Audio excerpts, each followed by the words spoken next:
6 గ్యారంటీలు 5 అమలు చేసినాం.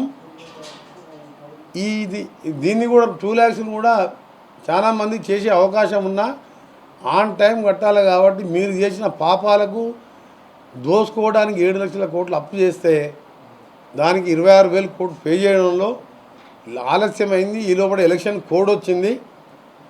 ఈ సందర్భంలోనే ఆగస్టు 15కి చేస్తామని మా ముఖ్యమంత్రి గారు ప్రకటించడం జరిగింది.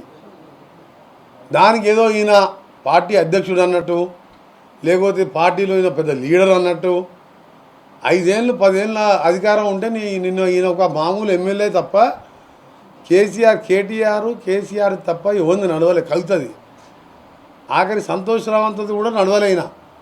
ఈయన ఆ ఇంట్లో ఆ యజమాని దగ్గర ఈయన ఒక నౌకరు మాత్రమే, ఇప్పుడు ఒక ఎమ్మెల్యే మాత్రమే. ఈయన ఏమైనా పార్టీ ప్రెసిడెంట్ అయ్యేది ఉందా? రేపు పొద్దున కేసీఆర్ ప్రభుత్వం రాదు, వచ్చినా ఆయన ముఖ్యమంత్రి అయ్యేది ఉందా? అయితే గీత అలా కొడుకు అవుతాడు. ఈ జన్మలో నీ పార్టీ జూన్ 3, 4కి వెళ్ళి దుకాణం బంద్ అవుతుంది. 16 సీట్లలో ఎక్కడ డిపాజిట్ వస్తలేదు. నువ్వు ఎమ్మెల్యే గెలుచుడో కష్టం అని చెప్పి ఈయన నాటకాలు ఆడటానికి మళ్ళొక్కసారి ఇవాళ రాజీనామా పత్రం అని చెప్పి ఆ లెటర్ తీసుకొచ్చిన తర్వాత ఆ లేఖ చూస్తే నాకే నవ్వడం కాదు, ప్రజలందరూ కూడా అనుకుంటారు వీడు మళ్ళీ జోకర్ చేసిండు, మళ్ళీ అనుకుంటూ ఆ రోజు అగ్గిపేట దొరకలేక ఆత్మహత్య చేసుకోలేదేమో, నిజంగా అగ్గిపేట దొరకలేదేమో అనుకుంటు. కానీ ఇవాళ రాజీనామా ప్రొఫార్మాలో రాసుకొచ్చి రైతు రుణమాఫీ గురించి మాట్లాడితే వేరేదో రాసుకొచ్చి అవన్నీ మాకు తెలుసు, అన్ని ఇంప్లిమెంట్ చేస్తాం. 5 చేసినాం, మిగిలినవి కూడా చేస్తామని తెలుసు మాకు. కానీ పబ్లిక్ ఎప్పుడు ఫూల్స్ అవుతారు అనుకోను. నువ్వు అగ్గిపెట్టే మీ మామ దొంగ దీక్ష ఉప్మా విటమిన్ డి ఇంజక్షన్ తీసుకుంటున్నట్టు నిమ్స్ డాక్టర్లు ఇచ్చిన ఫైల్ నా దగ్గర ఉన్నది. గోనె ప్రకాష్ రావు గారు ఆర్టీఐ యాక్ట్ గారు తీసుకొచ్చాను.